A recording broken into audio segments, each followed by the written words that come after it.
Hey, Geoff and Kevin. Thank you for being Hey, here. Carla. Why don't Pleasure, you quickly introduce yourselves? Because obviously I know you both very well. Great to see you again, Carla. Geoff Daly, the current Managing Director of Curran Daly Associates. Yeah. And we've been operating in the Philippines. This is our 16th year. We're very excited for what 2025 is going to bring. So I'm Kevin Fitzgerald, as you well know. I've been in the Philippines 15, 16 years. Geoff and I actually both arrived in the Philippines 15, 16 years ago. Not together. Just to be clear, not together. No, very clear. We didn't know each other at the time, but I joined Curran Daly in 2015. I became a director of the company in 2017, based on finances rather than talent, as it were. From that point onwards, I've been the director of executive search. So basically, I work for Curran Daly on all the senior leadership appointments. Did that only happen because I left the company, Geoff? You don't have to face him, but you can. That wasn't associated. Because obviously it's public information. It's on my LinkedIn, and I hope that you don't regret telling people about this. But I used to work in Curran Daly, and I actually thank CDA, Curran Daly Associates, CDA, for everything that I've learned about recruitment. I think that Geoff Curran really taught us really good foundations about recruiting, not just in the Philippines, but bringing it up in a global stage. So I owe much of everything I know from my 5-year stay in CDA. Absolutely. I'm delighted to have you on board at the time, Carla. And there was a tear or two shed when you left. Much smaller now at that time. But like we've managed to do with a lot of ex-Curran Daly guys, they've just remained friends and part of the family and colleagues, and we continue to catch up and see each other, which is terrific. Okay.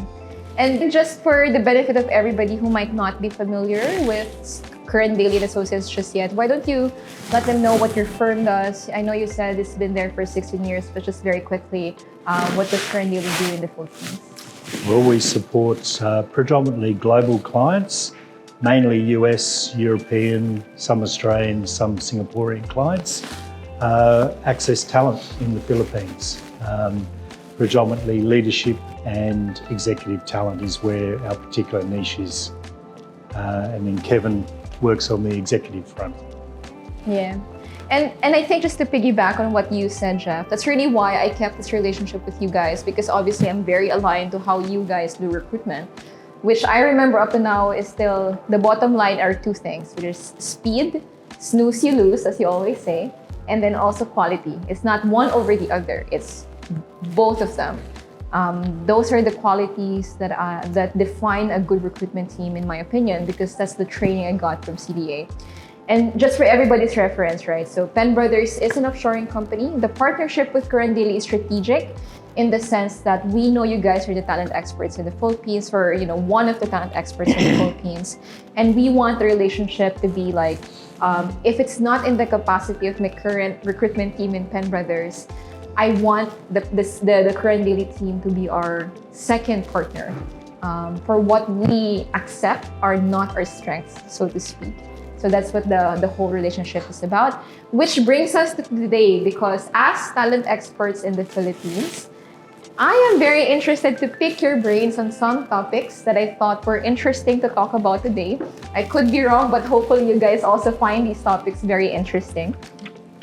So I'm gonna start off by, obviously it's a new year. We're in the mid of the month, mid of January. So my question to both of you would be something like, if you were to recall the past 20 years, what were those key elements, key things that happened in the past 20 years of recruitment? And where do you think, what are those shifts in the past 20 years that led to where we are now? Well, I think if you think about the history of the BPO sector, that goes back to the early 2000s. I mean, Teletech, where you originally cut your teeth, started in 2001. So 24 years ago, and they weren't the first players. So the industry has really matured a lot over that particular period of time. And I think what's changed a lot is probably the nature of work. And if we put that in a recruitment sense, in the early days, it was BPO was all about customer service and just low level work, to now what's transitioned. You know, here we are 20 plus years later, the value of work has now transitioned to high value work. Kevin, what do you think about what Geoff said? Low end jobs from the beginning when BPO boomed. So meaning to say, how do you translate that? How do we understand low end jobs, and then now it's more high impacting roles? Well, I think the skill sets have changed. Yeah. Maybe to Jeff's point, back in those days, 20, 24 years ago, they were fairly simple tasks, I guess. Yeah. Not across the board, but a lot of the roles that were outsourced from the US, from Europe, from Australia were fairly basic tasks. And I think as the Philippine workforce has been upskilled, and over those 20, 24 years, 25 years, there are some very, very talented people here that can now do things that maybe they couldn't have done without that exposure they wouldn't have had 20, 25 years ago. 10 years ago, the majority of the offshore clients that we would have worked with, or a high percentage of the offshore clients we would have worked with, would have had a desire for the talent that we hired to be expats. That has most certainly changed. And I would always be recommending, frankly, if I'm talking to a new player to the market and I'm asking them whether they would prefer local talent or expatriate talent, a lot of them would then turn to myself or Geoff and say, well, what do you think, guys? We would strongly recommend local talent. If you want someone to manage a Philippine workforce and get the best out of them, you need a Filipino. Yeah. There is no doubt in my mind that's the case. Amazing. That probably wasn't the case 15, 20 years ago, because maybe there wasn't the maturity and the leadership, the workforce at that point. There is now, for sure. It's a good point, Kev. 15, 20 years ago, companies would always bring in import talent. Their senior executives always came from head office, US, UK, Australia. Oh, it must be Aussie, it's an Australian account.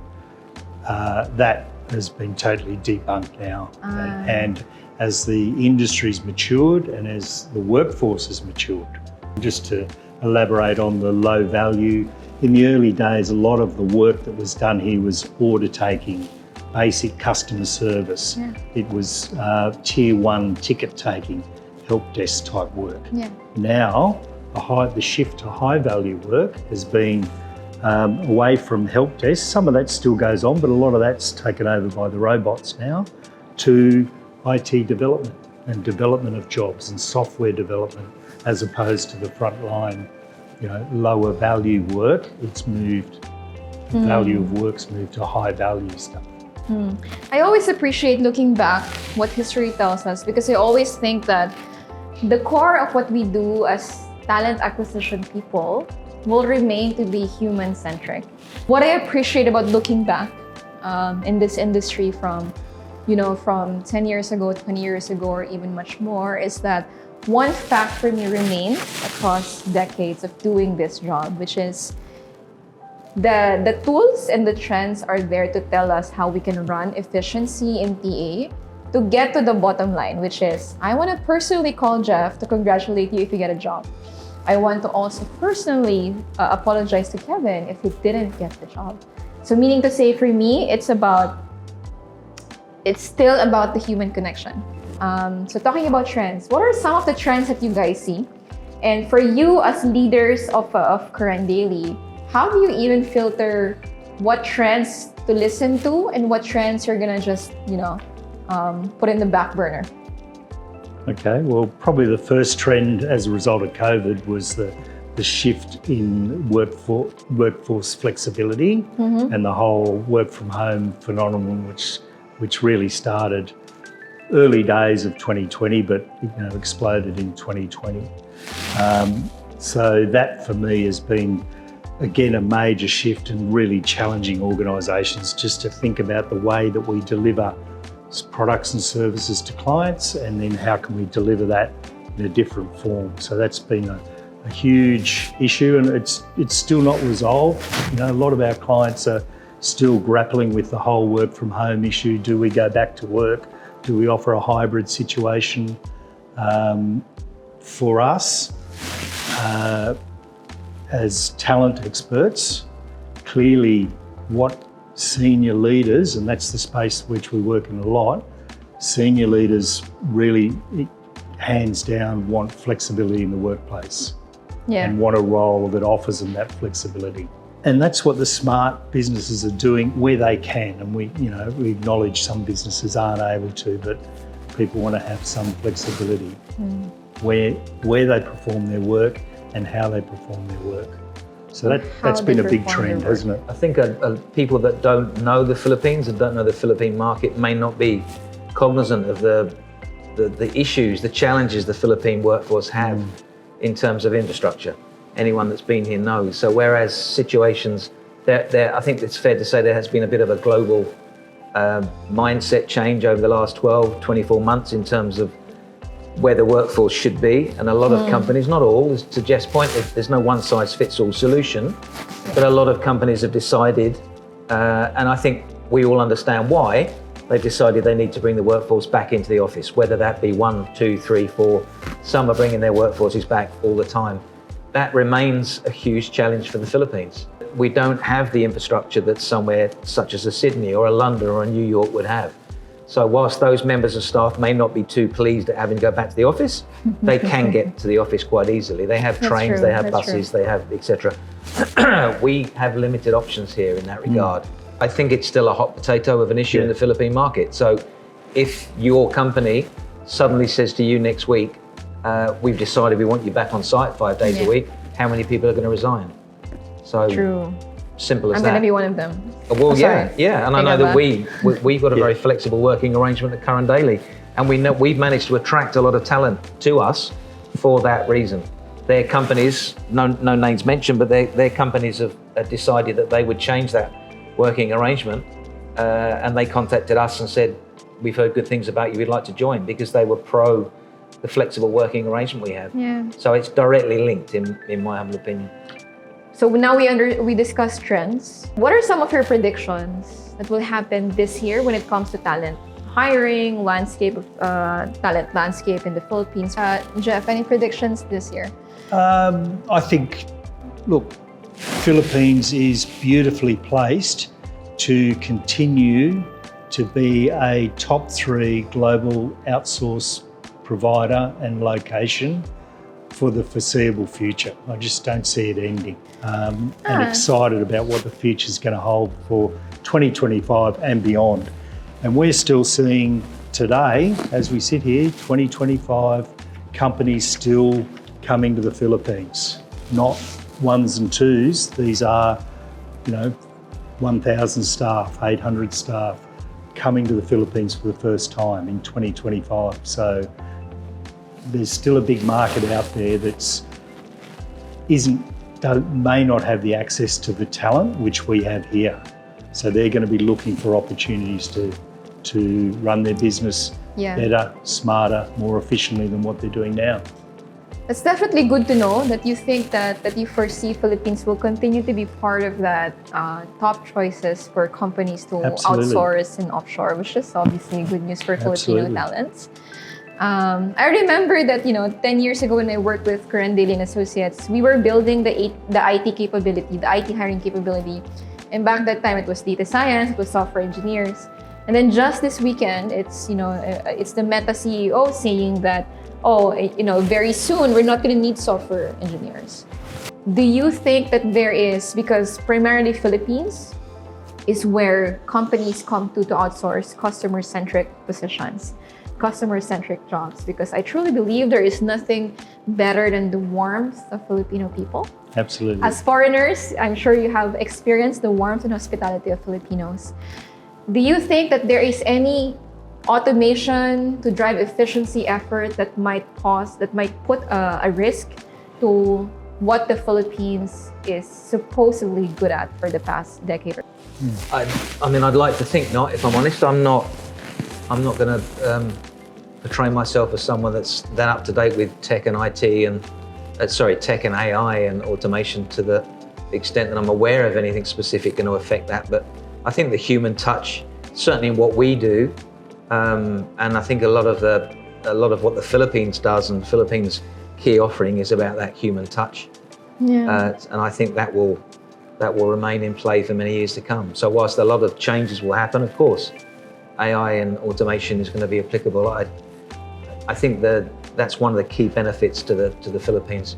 They're a very warm, you are a very warm, very resilient people, and I don't see that changing. +1 to the Philippines. Diba. How about you, John? Yeah, well, just to build on Kev's point, I think it's also about accessing talent. A lot of these companies, US, Australia, European businesses, they just don't have the people. So by default, those roles are going to continue to keep coming to the Philippines because we've just got a large population here of young, hungry people who can be trained and shaped and moulded in different directions. So as new opportunities, as new trends come in, like what happened in the old days when it all started with IT help desk, that's how we sort of all started. Now we've transitioned to much more senior IT stuff. The next phase of that will just happen again. But as a TA person also, for me, I'm like, either we can hide behind that acceptable norm in the industry, or we can be a game changer to that, which is, I want to drive efficiency so that I do not forget that this job is about the human connection that Kevin spoke about. Whether you receive good news or it's bad news, I want you to talk to a human person behind the job. That's my endeavor as I try to look into 2025 and as I plan the roadmap of TA, of talent acquisition for Penn Brothers, which is I don't want anybody hiding behind a ticket. I don't want anybody hiding behind your busy calendar. I want you talking to people. And that shouldn't be a point of difference, but I think it is. Yeah. I think in the market it is. When we work together, and I know that you'd have carried on that sort of legacy, that we get compliments, I get compliments on a regular basis for keeping people updated.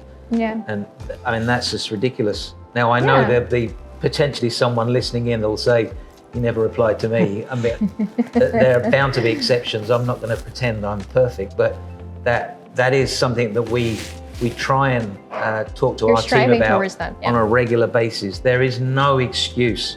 So to your point, communicating is vital and is a part of the job. If you're doing that in person, then even better, because we all know as candidates ourselves over the years, if someone bothers to pick the phone up to say, I'm really sorry, it's not good news, that's worth its weight in gold. So due respect to you for keeping that. That's actually a good point, because a lot of employers think that your brand ambassadors are your employees, which is correct. But to take that one step further, it's actually every applicant that comes knocking your door, wanting to work with you, that could also be ambassadors for your company. So how we treat them also matters, because it's a reflection of who we are as employers. Didn't get the job, but they're really nice people and they communicated with me and they explained why I didn't get a job, etc. Line drawn underneath that and they move on. There are some foreigners who seem to have figured out how to work with Filipinos. And this is coming from the context that I know when I work with you guys. So I guess my question to both of you is, how did you figure out if 99% of your workforce, with the 1% being the person beside you, how did you figure out how to work with Filipinos? How did you unlock that? How did you make that happen for foreigners such as yourself? Probably a bit of trial and error. I don't think there was any sort of magic pudding. It was just go and hire good people. That's the sort of start to everything. Pay them fairly. We quite often will have companies will say, oh, we want, low cost employees, or we want to, reduce our, and sometimes we'll say, sorry, we can't help you with that. Because I think the Philippines, whilst there's always a wages arbitrage that exists for clients, for us, it's always about access to talent. We want to talk about getting you the best talent to help you take your business forward and develop a sustainable advantage in your business. And sometimes, again, we often get asked by clients or new entrants, what do we have to do? We just, HMO, got to suck it up. There's a couple of providers. We can't really recommend any of them, but there they are. just get the price and make sure that's built into your offering. Create an environment where people like to come to work, and that was something we always did at Curran Daly from early days. Have an environment where people, have lunch together, have a beer on a Friday. Is it only Friday? It's only on a Friday. In terms of Geoff being the leader of the company, is just treating people with respect. It's a very easy thing to do, but treating people with respect and giving them chances to learn and to grow and develop. Yeah. And he, as the leader of the company, has always been very good at that. Encouraging people to, you have probably had this situation yourself under Geoff's guidance and tutelage, is being given the opportunity, something that challenges you, encouraged to potentially make a mistake and not worry about it. Yeah, You're going to make a mistake, you're going to learn from that mistake. Yeah, we will talk about why you made the mistake. Let's look at what you did wrong. Let's make sure you don't do it again. There's your learning. You are full of confidence to go off and take your career a step further. I think I've seen him do it myself with Stars. Very true, because I remember when I was in the company, I didn't expect myself to stay in Curran Daly Associates for 5 years.